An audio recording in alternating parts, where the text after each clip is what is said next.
like to pick up, your initial observations, and then opening it up to all of you in the room for your comments, your questions, your own thoughts when you start to see things like this. Les, Craig, which one of you? No, I can jump in. Thank you. And thanks, Simon, for sharing your thoughts today. I think one of the things that I'm thinking as I listen to Simon is the idea that we all know that reputation changes rapidly, but even now in today's market, it's even more so. So as we think of, as CCOs, how do we measure reputation as we look at the cycle? Is it, in the past, it used to be, 2 or 3 years, but now, where do you think we should look at as we start to measure and see impact? The question is, what should we be looking at in the short to medium term? Yeah, and how often we should be doing. How often? I don't think it needs to be done. It's the sort of thing that needs to be done probably as and when there is an awareness that something is changing, something is going on. At the moment, things are changing and things are going on, so it needs to be done. In calmer periods, I think the amount of time between measuring this is, well, it can be extended because we know or we can work on those things which are unlikely to have been kicked into a different shape. I think we've seen a considerable amount of pushing and shoving amongst the things that are mattering to investors over the last 18 months, driven by this existential explosion, which was firstly the crisis back in March 2020, and then the start of the recovery and sort of political change in the United States. Crazy amounts of money flooding into the system, all having all sorts of impacts. And I would be concerned for a corporate reputation in some detail just now, but hopefully I will be less concerned over the time periods in say a year's time. Okay. It's interesting. I mean, Ray, can I just draw on you on that? Because I think, Ray, you've been the client that has sort of worked with us most consistently with this. And I think you used to do it annually when you would reset a little bit with your executive team.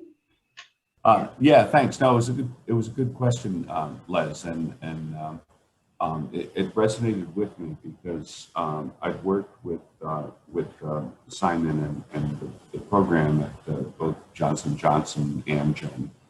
Now, Moderna is a little different. We haven't been public long enough to really have the sort of the full breadth of data available. But what I found was, the sort of annual pulse on reputation at J&J was sort of fine because it was the basis, and Craig can talk to this too. It was the basis on which you could sort of reset where you're headed, what you're focused on, right? What your teams are doing, and so on. So you watch the media more regularly to see where issues are emerging, but you watch the broader reputation drivers annually. It was fine. But I have noticed that at Moderna, given the rapid pivot that our business made, and given the dependency and the linking of the business to the pandemic, that even the quarterly work that I've been doing with Sandra and the team has felt like eons between analyses, and it has felt far too long. And I had wished I had the budget to have gone monthly, if not weekly, to look at kind of the drivers. Again, we weren't able to do, and Simon, it may be helpful for you to talk to folks about what history you need with companies to kind of do a proper analysis. But even watching the media on a quarterly basis felt like too long a period at Moderna, given the changes, versus what I saw at Amgen or Johnson & Johnson. Well, you've certainly been in an unusual position, haven't you, Ray? Because so much has been happening with Moderna. It's such a spotlight on the company. Yes. For obvious reasons. That there were rapid changes, and no doubt those changes will, well, some of them will continue, albeit perhaps at a slightly more sedate pace in the near future. One hopes. Yeah, no, I think that's right. I think it's one of those things. Certainly we've seen with you, Ray, that a week is a long time in politics. I think a day is a long time at Moderna. Lots of things have gone on. We did start on a monthly program, but when we went more globally, we just decided what were the trade-offs between all the different markets and the timing. But I think that's right. I think, having worked closely with you, Ray, over the years, watching how you've worked selectively with your executive team. So with all the feedback that we've been providing, and particularly the changes and the reputation drivers and what's working, what's not working, the times you sat down with your executive team said what's right or what's wrong about this picture, what should we be getting around, and I've seen you get a coalescence, if you like, of action, of decision making around these things that aligns where the communications narrative and strategy should be, as opposed to we do this, or you've got to be the mouthpiece for that. You've really been guiding their decision making and their selection on the things that you prioritize with the data, which has been really impressive, because you've had that change year on year. You've been able to benchmark it, and I think Simon said in the past we've had questions, clients saying, could you do this for us every time we do a quarterly results announcement? So we're sort of saying we can. Absolutely, getting the feedback from the investors each time, but I'm not sure how much is going to change and how much that's going to add value. But I think certainly, as you say, the daily or the weekly or the monthly pressure of the media collectively, and the social media, obviously the global social listening, but what's happening to move the investor and the professional audiences one way or another has been really interesting to stand back and just take stock of, but also work with the leadership team to say, what do we want to focus on as we look ahead? And Les, to your point, the next 2-3 years, what does this mean for us around our strategies and our narratives, be it around innovation? ESG is an interesting one. Simon and I have often against this one, because I'm saying this is really important, and he's going, the investors aren't rating it. And I'm going, but it's really, really important. Everyone's sort of asking about it. And I know, because I sit on a publicly quoted board on the governance and sustainability committee, and we are killing ourselves in terms of the amount of reporting we have to do on ESG, driven by the investor audiences. But it's often seen as a risk rather than a driver so far, unless it's linked to it, which is really interesting, which is why it hasn't been such a big factor. I can't remember what is it now? Is it 9%, 10% overall? About 7. About 7, yeah. But it's rising, but it's rising from a low base. It's not the biggest one that's driving that confidence, but it's certainly one that's out there. But it's often as a risk radar rather than a driver radar. But obviously depending on the sector. So when we're looking at this holistically, once you look at it as a sector in a company specific way, you do get a much closer picture of what's happening, within your area. Yeah. What I appreciated with the reputation dividend work, again, I haven't done it with Moderna because of the very short time as a public company, but we're gaining some history now. We're now part of the S&P. But what I appreciated was the linkage to market cap and market cap drivers. So in other words, linking these themes, which everybody has an opinion about in the executive suite about what themes you want to press, but linking them to market cap gives you a base for like sort of a fact base for consideration. You can still decide to put everything on ESG if you want, but you do it recognizing, let's say, that as a driver of market cap, it's a lower element perhaps than some of the others. Les, because you a little bit like France, when France has sort of started off at PayPal and new to the role and just forming it and so on, when you went into Agilent, you very much had that remit as well to completely build and design and so on. And we worked with you, and Craig, you were driving that initiative as well. Do you want to talk about how you used it and what, and I know we had sessions with your chief executive at the time and so on as well, but do you want to just share a bit of your experiences there? No, absolutely. I think a couple of things. we liked the reputation survey because it was very clear and very data driven. And that's something that appealed to the CFO and our CEO. So immediately there was an acceptance of the findings as well. And it really made me more of a partner with investor relations because they also, it resonated with them and it confirmed some of their findings. So we, the partnership between IR and comms, I think, got stronger because of it. And it allowed us to really develop a more comprehensive communications plan that everybody could align around because they understood the why. So the why was very clear, I think. And then the other piece, you know, when I joined Agilent, you know, it was a company, it's an older company. And part of the kind of a little bit about when I joined J&J, when they said, you know, the remit is to keep us out of the media. So they really didn't do any media relations at all in 20 plus years. And we're fine with it. But really knew that moving forward, you know, in order to kind of help the company have a better reputation, because it's kind of thought of as silent, that we needed to do more. So being able to help people understand the importance of an effective media relations and why it can help impact, you know, your stock and your business value.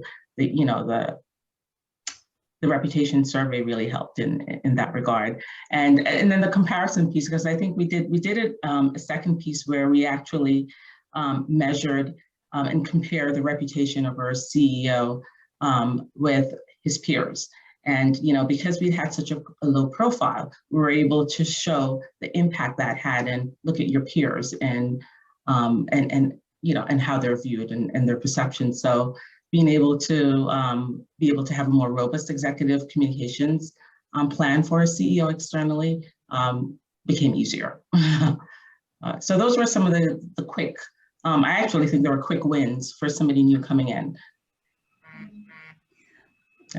Craig, I mean, we've worked together over many years, and I know you've brought us into Agilent and to Takeda and to, you know, a number of opportunities, and I know how you work and how you think. Do you want to just share your perspectives and maybe some questions as well for Simon?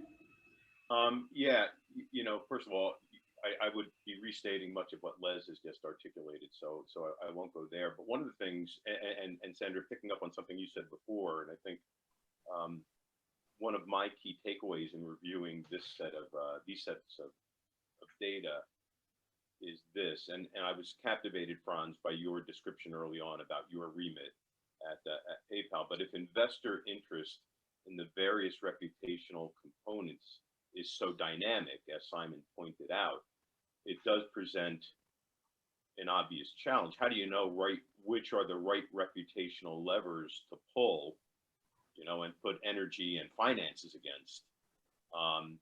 Not so much quarter by quarter, but even on an annualized basis. And I'd be interested, Franz and Ray, I've seen you do it masterfully at J&J and at Amgen, and no doubt you'll do the same at Moderna over time. But I'd be interested, Franz, to hear how you kind of apply the data, both at a strategic and ground level. Sure. I actually I was going to raise a question, but I'll answer that first and then maybe ask my question. I mean, well, maybe actually they're one and the same.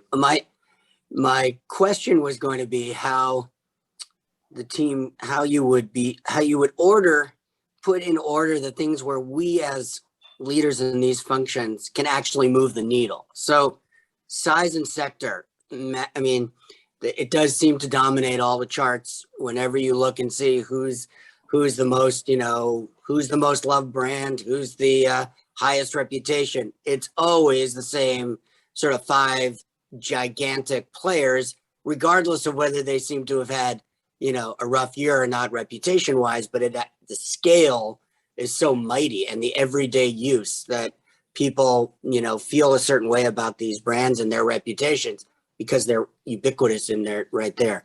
And sector, you really can't, you know, you're in the sector.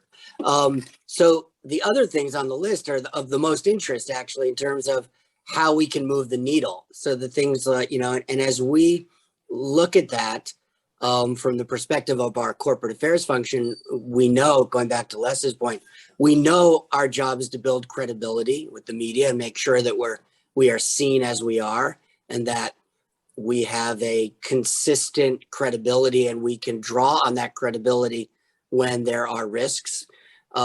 We know ESG is an area that has big risks buried in it, but that we also can build reputation. It may not be the most important factor to investors, but of the ones we can control, it's one of the biggest. People issues, employee activism is a huge challenge, or employee issues.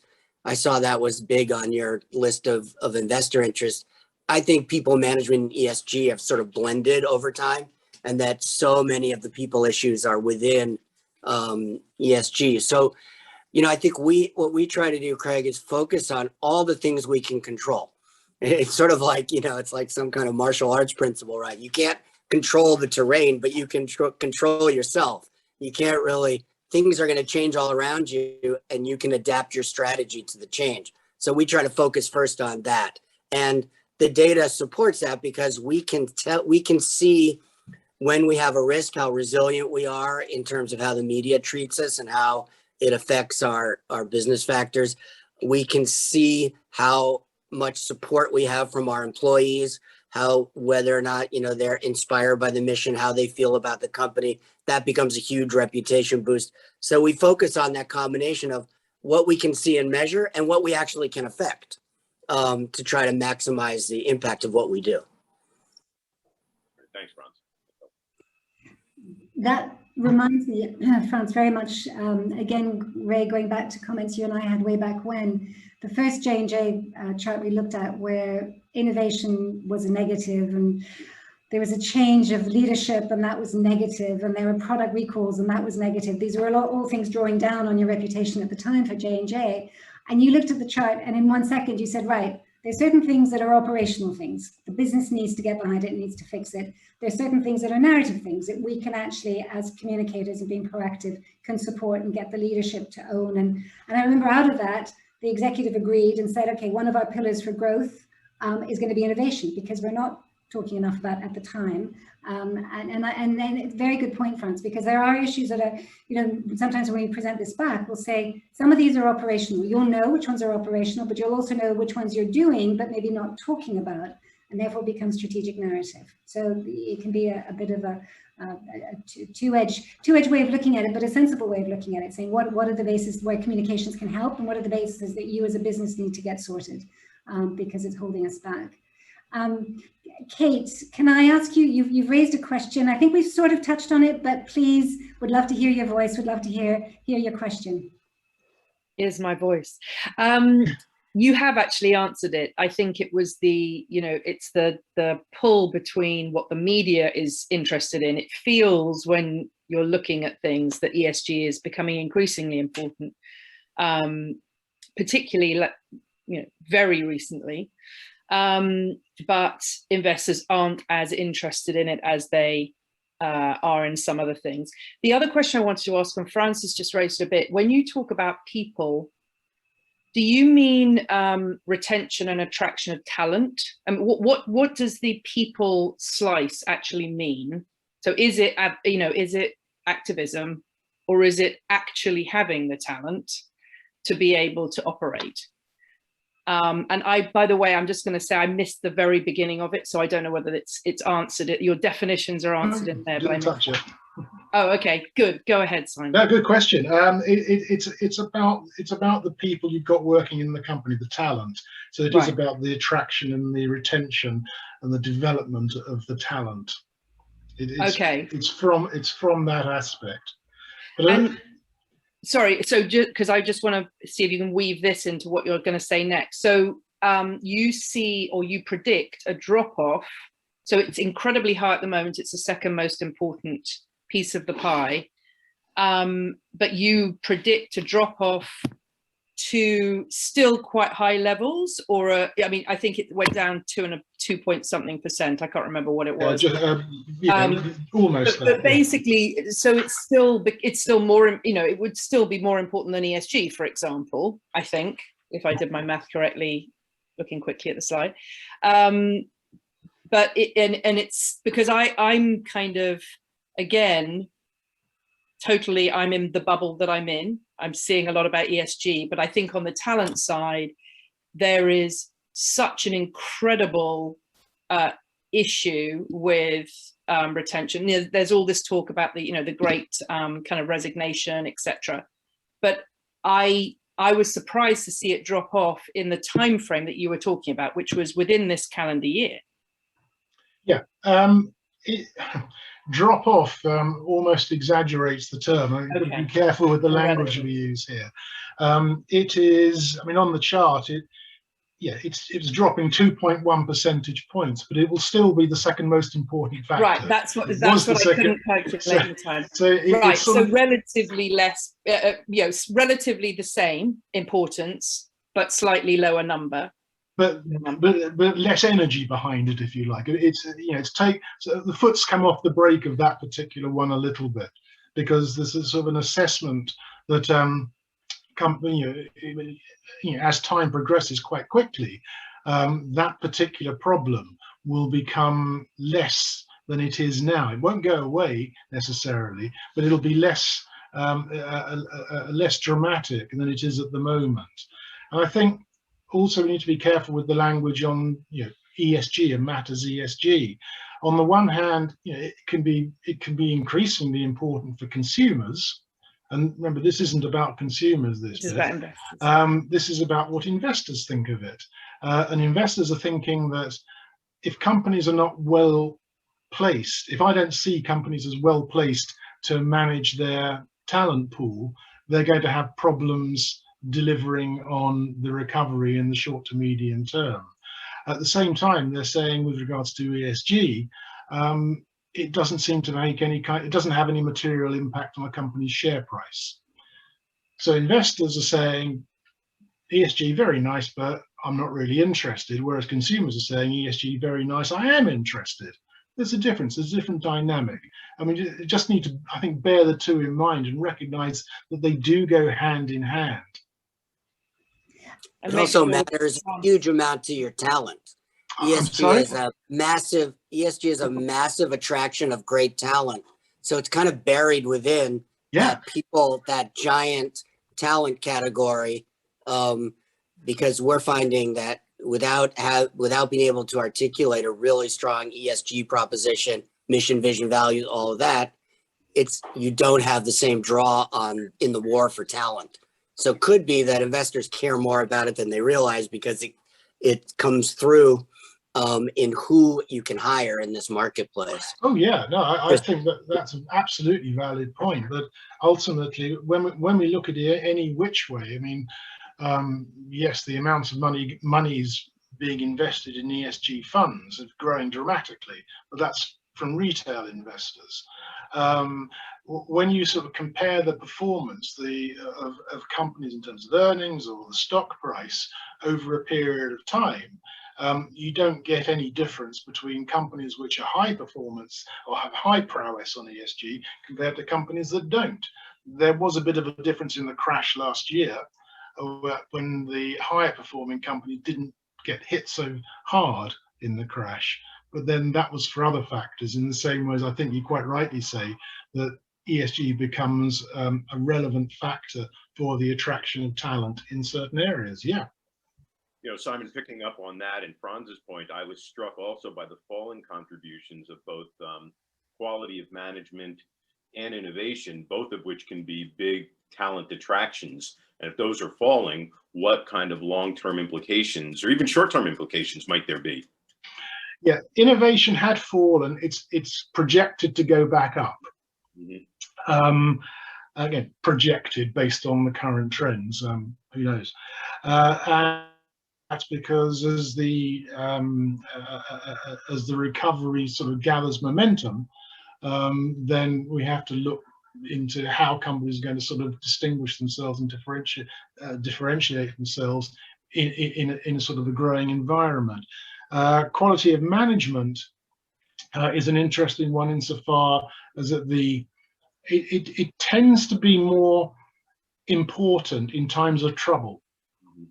So Go back to the crash of a few years ago, or the one last year. It becomes a focus for investors because it's like, well, it's a beacon of whether companies have got the people in place who are going to see the companies through the immediate crisis. Once we get through the immediate crisis, the investors start to look to other factors. So you see that depression, or they've walked away, if you like, from the importance of quality of management. It's still important, but it's just deflated a little bit. I'm mindful of time. Peter, you've been with us. If you're still with us, do you want to ask any last questions?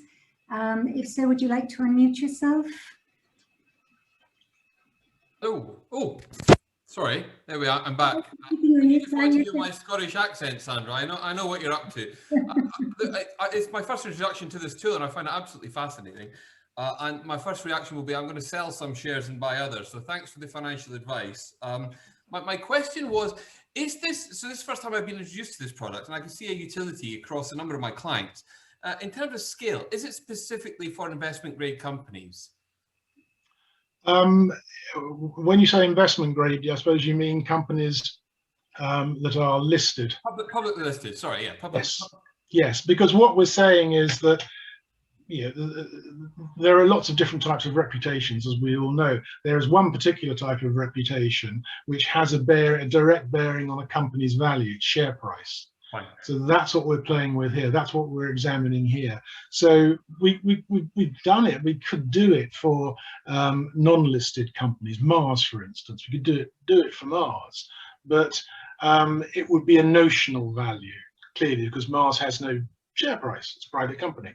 Okay, and my final quick question, given the time, is you mark the strengths and weaknesses of certain companies, but the other elements, ESG has got perhaps a different meaning in a European context as it does in a US context. As I know from my US clients are all scrambling for European ESG money and to present themselves in the most attractive way possible. I take it once you present the analysis, it's up for the company itself to determine, given its target markets, which areas to focus on. Yeah, and how it's going to deliver on those categories. And yeah, your point about ESG, having different interpretations is well made. I mean, go back not that many years, and it used to be corporate and social responsibility, and something else before that. So it's evolving, and the understanding is evolving. We'll point to the bucket that then the communications experts need to sort of figure out how they're going to deliver on that particular bucket. Great. Well, I find it a fascinating tool, and I'd love to continue the conversation after this meeting. Thank you, Peter. Well, all of you, Simon, Les, Craig, Ray, France, great to see you, France. Peter, thank you for joining us, and everyone else who's been with us. I think I'll just wrap up by, again, the observation that we've had over the years is that every company's profile is different, the sector, but where it is in that on its journey. And also, I suppose just drawing from the chairman at Rolls-Royce, who has sat on J&J's board, Goldman's board, a number of very significant boards, and would just say that in his experience, very few boards really understand the value, the genuine value, and the asset class that reputation is, and within that, the contribution that communications can make. And if this starts to help that understanding and help that appreciation and the resourcing to both support it and grow it, I think that's sort of the journey certainly that we've tried to be on, just to help companies say, this is significant, it does make a difference. We're looking at the investor segment, you can, cut it in a different way and look at consumers from a completely different point of view, or indeed would be talent and current talent from a number of perspectives. But this is just one way of saying this is a significant asset, and communications has a serious role to play in delivering the value that is there. So thank you all so much for joining us today. I'm mindful of time and just so delighted that you were able to come. I will be sending through the deck and the very brief highlight of the report, and would love to carry on the conversation when it suits you guys. So thank you all, and I hope you have a great morning, afternoon, wherever you may be, and look forward to keeping in touch. Thank you.